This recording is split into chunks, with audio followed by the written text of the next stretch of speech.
got some ice cold beer and chicken too. Let your hair hang down and act the fool.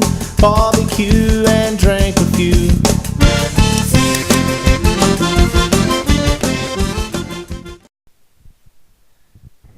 Hey everybody, I'm making spare ribs. You put this here rub and you rub it into the spare ribs. It's got spicy and sweet and salty and red. You rub it in good, 'cause they like to be rubbed. It sure looks good. If it wasn't for all these laws against eating raw pork, I'd eat it just like this. My hands are dirty. Flip them over and put some more rub on them. And hey Brian, you got anything to add to this? No sir, I do not. Brian's a man of few words and stuff. Now you rub these things up here and you get them good and well coated, 'cause that's what the barbecue likes to eat. And then, hold on, I gotta drink some beer.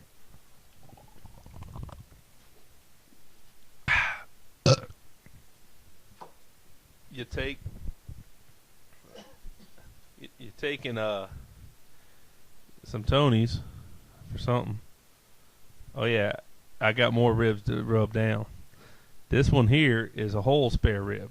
We call this one here like the Fred Flintstone ribs, because remember that part where the lady put the ribs on his car and it flipped over? That's what this is. It's from a brontosaurus, but did you know there's no such thing as a brontosaurus? They found out that that's not a real dinosaur. It's like something else. So anyway, put some more of that rub on there, rub it in good. I like the Tony's on one side of this because Tony's has a different flavor. So depending on what side of the rib you put in your mouth first, it'll taste different. Tony's. Did you know that Tony Satchery is some old man that made up this good stuff? It sure is good. I eat it on everything. Alright, here is my pit. On this pit, it's at 225 degrees, because that's the perfect temperature for any kind of barbecue. I'm putting on my ribs. They look so good. Juicy and delicious. You put them on the pit, and that's about it. Got your temperature right. You want to close the door, and there you go. Alright, Brian, open up that pit. Now, apparently we put on some rib tips while y'all wasn't looking.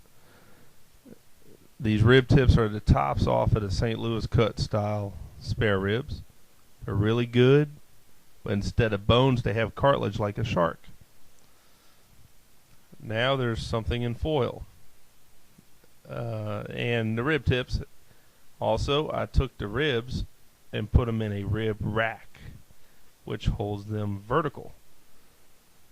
So you have more room on your pit for whatever you put in foil. So, sure looks good, don't it?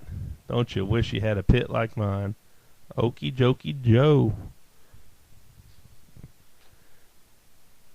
And here's the finished product. Juicy, delicious, spicy, and sweet ribs. Notice the smoke ring and the juice leaking out. Too good.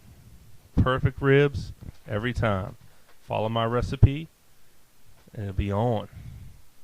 And everybody will love you like I love you.